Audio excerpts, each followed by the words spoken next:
Ladies and gentlemen, Mr. Cropper here. Continuing with Capitalism, number 14 now. As promised, Recessions of the 1800s. I have got quite a bit of information for you here. I think you won't be disappointed in the quotes we have to explain recessions in the 1800s and talk about different aspects of them. Even a little bit of socialist tripe in here, because they can't help but slip in a fact now and then, and we can glean the facts out of their tripe, and even their tripe contributes once in a while to knowledge. So let us begin. I didn't think it'd be that hard to get some information on this stuff. The second quote we'll be taking will be from Paul Johnson's book earlier, which I told you I looked in the index for recession and it didn't have it there. And you look for depression, it says see Great Depression. It didn't even have the word recession. And sure enough, and it's talking about the slowdowns of 1819, 1837, 1873. It doesn't use the word recession. Bit of, I don't know about that. I just don't know about that. Okay, How Capitalism Saved America, The Untold History of Our Country from the Pilgrims to the Present by Thomas J. DiLorenzo. It's going to contribute a bit of base knowledge for us to work from. The first quote that we take, this is all going to be taken from chapter 9, just the first 2 pages.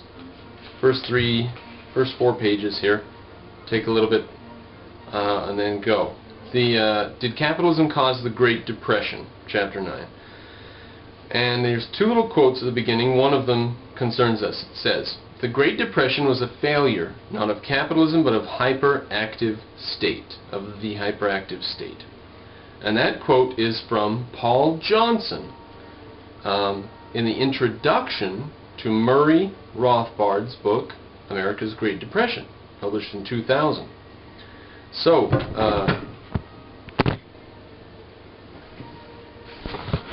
thank you, Winston. He'll come back later. So, Paul Johnson wrote an introduction to a book by Rothbard about the Great Depression. Paul Johnson certainly knows something then about the causes of that. Interesting. His lack of explicit statement on the subject here. Just a little too politically correct. Anyways, let us continue to page 157. The American Way of Dealing with Recessions. The Great Depression was not America's first encounter with economic decline. The Panic of 1819 was quite severe, as was the Depression of 1837. In these and other instances of economic downturn prior to the Great Depression, the government's response was largely restricted to a policy of laissez-faire. So the government didn't really respond. The occasional attempts at government intervention to do something about the economic crisis were generally trivial. That was a good thing, for the economic crises themselves were mostly caused by misguided government banking and debt policies. Skipping a paragraph. In any economic downturn, what is needed is more capitalism, the sole engine of wealth creation and job creation. Now, it says that the economic crises themselves were mostly caused by misguided government banking and debt policies. Now, the government banking policies can touch on several different things, including banking in the housing sector, which we've seen very recently. But back in their time, banking in the infrastructure sector, canals and roads in the early years, and later on railroads. So those became opportunities for government to get their hands all over in the banking sector. And again has caused problems. Cutting back on government frees up more resources for the private sector. The best recipe is to cut taxes, cut government spending, quit engaging in inflationary finance through monetary creation, put an end to government borrowing, deregulate or free up private enterprise so that it can do what it does best, create products, wealth, and jobs. Now, when you realize the government can only destroy, cannot create, then government spending is not going to help in a recession. The only thing you can do is free up the economy. Like it says, let the only thing that can create jobs and wealth, let it do its work. The U.S. government followed this laissez-faire model almost religiously during the Depression of 1837. That was the deepest economic recession prior to the Great Depression. Now, I believe I have a book here that states that the one of 1870s was the deeper, but at any rate, that was the deepest economic recession. But because President Martin Van Buren's administration took the appropriate steps, or more appropriately, didn't take the wrong steps, the downturn was also short-lived. Van Buren had made clear in his inaugural address that he advocated a laissez-faire approach, for the speech was essentially a charter for inaction, as Van Buren biographer Major L. Wilson writes.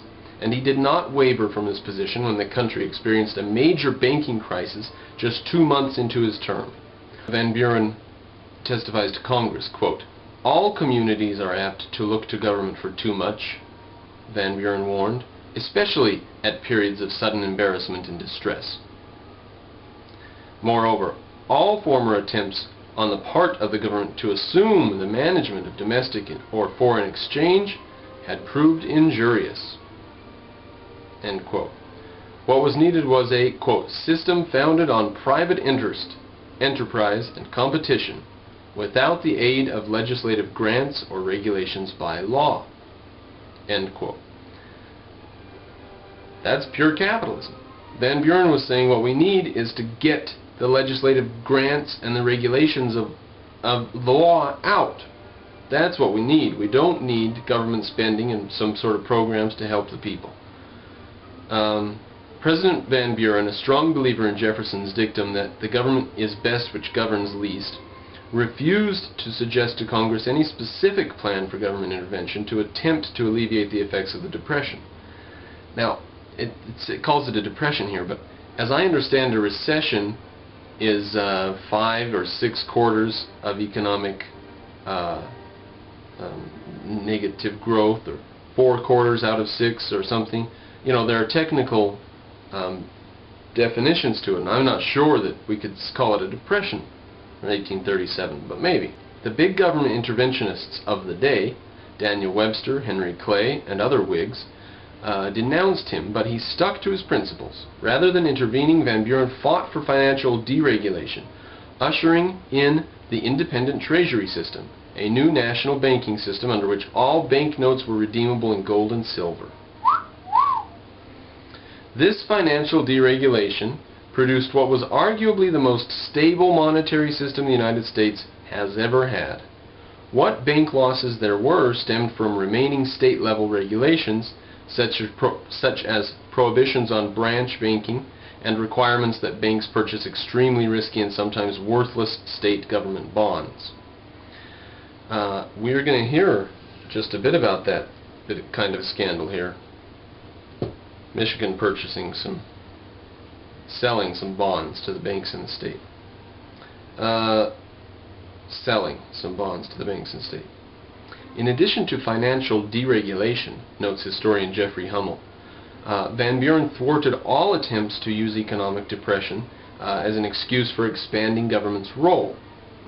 Henry Clay and the Whigs, including a young Abraham Lincoln, viewed the Depression as a political opportunity to get the federal government to enact their favorite pork barrel schemes for internal improvements, which amounted to corporate welfare for companies that built roads, railroads, and canals.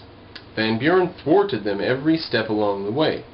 He also defeated the Whigs' attempts to get the federal government to bail out the states, many of which had unwisely pursued Clay's policy of issuing massive amounts of debt for internal improvement. In fact, total federal government expenditures fell in absolute dollar terms during Van Buren's term, from $30.9 million in 1836 to $24.3 million in 1840. A 21% reduction in government spending. Has that ever happened? The level of federal debt also remained steady, and prices of goods, service, and labor were left free to fluctuate according to free market forces.